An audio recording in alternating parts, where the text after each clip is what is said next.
Hey, it's Jang here from ultimaterc.com, and I'm about to unbox one of the 1/18th scale Iron Track series vehicles released from nitrorcx.com. This is kind of a successor to the old Exceed series, I believe.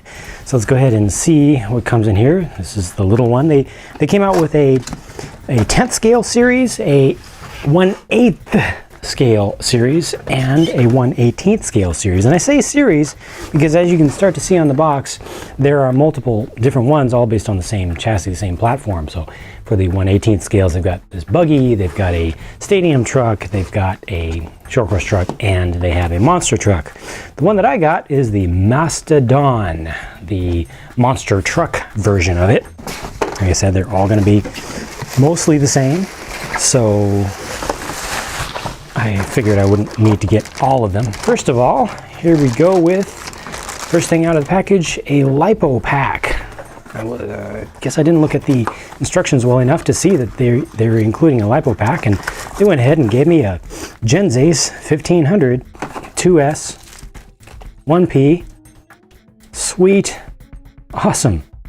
How cool is that? This, I believe, is going to be the same size, it's going to fit in a mini e-Revo.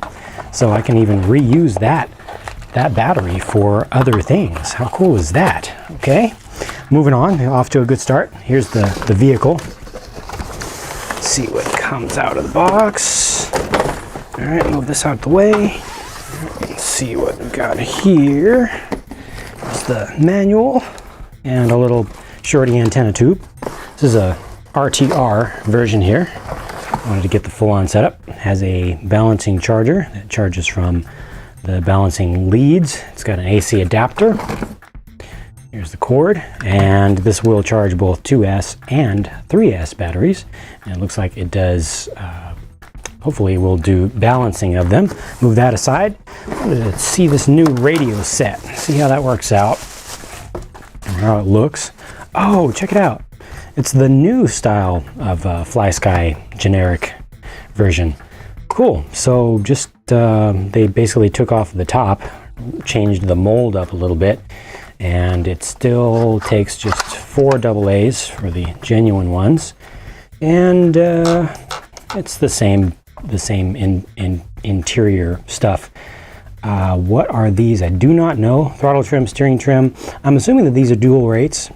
Probably for both the steering and throttle channels, for whatever reason you want them on the throttle channel, but it's there. It also has a neutral point adjust, little manual set thing there.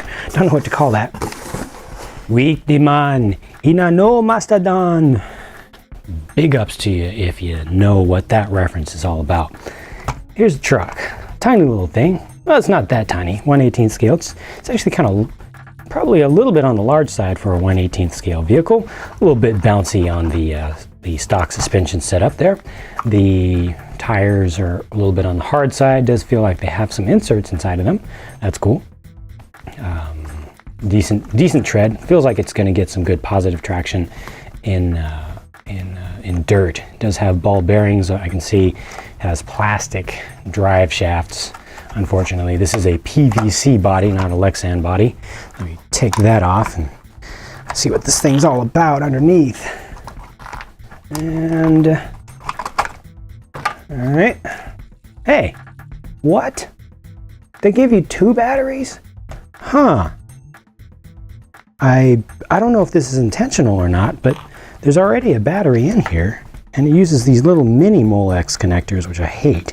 Yeah, it comes with a 1500 already, 2S, 1P, I'm assuming, 25C, some random generic Vega power, whatever that's all about. We'll see how that ends up working out once I start driving it and stuff, but I hate these mini Molex connectors. That's very Megatech of them to do, I'd say. Okay, let's see, you've got a nice brushless motor there. It's a pretty long can, actually. 12 turn, it says on it. I'm assuming that's going to be somewhere in the range of 3,300 kV-ish. I haven't looked up the specs, just doing this completely raw here. It does have a separate ESC. The ESC is generic generic version of Hobbywing. I'm sure it's OEM'd by Hobbywing. You can see from the code on it, S18 RTR. It's one of their lower end units, probably an 18 amp speed controller. This needs to be routed somewhere.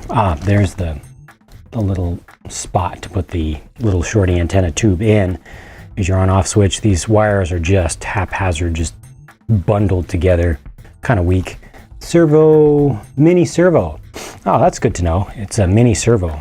So that gives you a lot of information about exactly, what its specs are and such. Got a combination here between Phillips heads and hex heads, all the way around. It's a complete mix. So I don't know what's up with that. These little shocks are, okay, so this is clearly from the same manufacturer. I mean, I assumed it, but I wasn't going to say it in advance for certain, but it's definitely from the same manufacturer or OEM as the 1/10 and 1/8 scales. We've got the same setup going here as with the larger ones, with some plastic bodied shocks and aluminum outer cap for the top and a full aluminum lower cap. No adjustability on the shocks. They don't give you any preload clips in the box. They don't give you any different places to mount these. Here you can actually see the front hinge pin mount. That's interesting. They went with the old Tamiya style with the U. So this is actually going to be one piece of steel that goes up, bends, and then goes back in, and it's just captured by this one single screw right here. What else is interesting about this thing?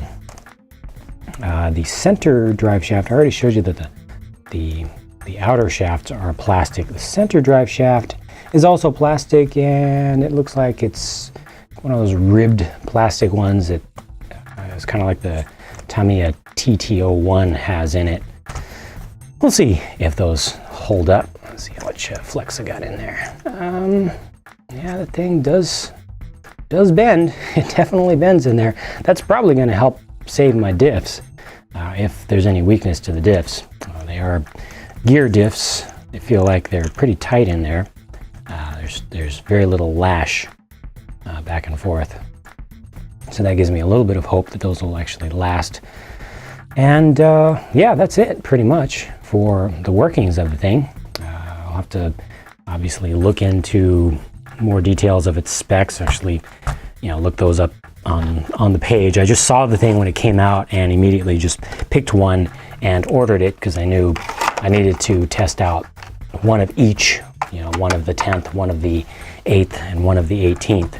So here's my 1/18th, and I'll be putting that through a full set of tests and eventually get it down to the durability test and figure out its real world top speed and all that good stuff, and give you guys a full mini review. Try to do it pretty quickly, a little bit faster than I normally do with reviews. And that'll all be coming up on my channel. So please hit like if you like unboxing videos and you want to see more of this vehicle right here. If you don't, go ahead and hit thumbs down. I do not hate it at all when people hit thumbs down. It actually helps me if you hit thumbs down. So either way, I appreciate the feedback, and I'll be talking to you again very soon.